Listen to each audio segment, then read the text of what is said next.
अस्सलाम वालेकुम। मैं हूं आपका दोस्त, आपका होस्ट सफदर अली हैदरी और आपको अपने यूट्यूब चैनल हैदरी ऑनलाइन में खुशामदीद कहता हूं।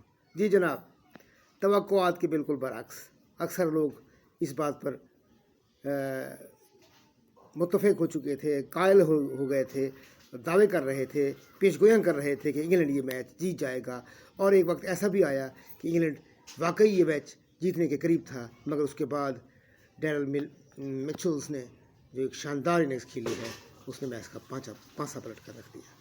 तो न्यूजीलैंड फाइनल में पहुंचने वाली पहली टीम और पहली बार उसने वर्ल्ड कप का फाइनल T20 का खेलने का एजाज़ हासिल किया।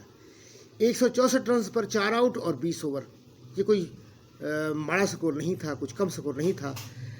आपको 8 रन की औसत जो है शुरू से दरकार हो और मद्दे मुकाबिल जो है वो इंग्लैंड जैसी टीम हो, तो बहुत कुछ सोचना पड़ता है। लेकिन शायद सेकेंड टाइम बॉलिंग करने का भी नुकसान हुआ, लेकिन निशान ने पहले 27 रन 11 बॉलों में जोड़कर, जिसमें 3 छक्के और 1 चौका शामिल था, और उसके बाद मिचेल्स ने 4 छक्के और 4 चौके की वजह से 47 बॉलों में 72 रन बनाकर मैच का पासा पलट कर रख दिया।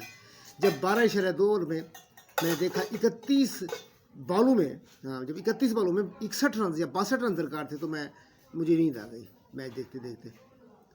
और मैं ये सोचने लगा कि बस हमारा अंदाज़ा बिल्कुल ठीक हुआ। लेकिन जब मेरी आँख खुली तो पता चला कि दो ओवर्स में 20 रन चाहिए, और फिर 19वें ही ओवर में न्यूजीलैंड ने ये मैच जीत लिया 5 विकेटों से। तो न्यूजीलैंड को मुबारक हो। न्यूजीलैंड फाइनल में पहुंचने वाली पहली टीम और पहली बार फाइनल पहुंचने वाली टीम। लेकिन आज का जो मैच है उसके ऊपर बाद में बात होगी। वो मैच है पाकिस्तान और ऑस्ट्रेलिया के दरमियान, जिनके दरमियान दो मैच वर्ल्ड कप के हवाले से 4 मैच खेले जा चुके हैं। 2 पाकिस्तान ने जीते हैं, 2 इंग्लैंड ने। तो न्यूजीलैंड वर्ल्ड कप में पहुंचने वाली पहली टीम, पहली बार वर्ल्ड कप में पहुंची। लेकिन फिर भी मुझे लगता है कि ये वर्ल्ड कप वो टीम जीतेगी जो पहले जीत चुकी है, यानी पाकिस्तान इंशाअल्लाह। और ऑस्ट्रेलिया भी जो है वो भी वर्ल्ड कप जीत नहीं सकी। तो पाकिस्तान, अगर ये वर्ल्ड कप उस टीम ने जीतना है जो पहले वर्ल्ड कप जीत चुकी है, तो फिर सिर्फ पाकिस्तान ही एक ऐसी टीम है जो वर्ल्ड कप जीत चुकी है और अभी तक मैदान में मौजूद है। इंग्लैंड भी अगरचे जीत चुकी थी, लेकिन वो सेमीफाइनल हार गई है। तो आज का मैच है, दुआ करते हैं कि अल्लाह ताला मोहम्मद वाल मोहम्मद के सदके हमें आज का मैच जितवाए और हम फाइनल पहुँचें और ये ट्रॉफी लेकर आएँ। और पाकिस्तान टीम की जो उठान है, उससे लगता है कि मुखालिफिन भी हमसे खौफज़दा हैं। इंशाअल्लाह पाकिस्तान जीतेगा जीतेगा जीतेगा इंशाअल्लाह।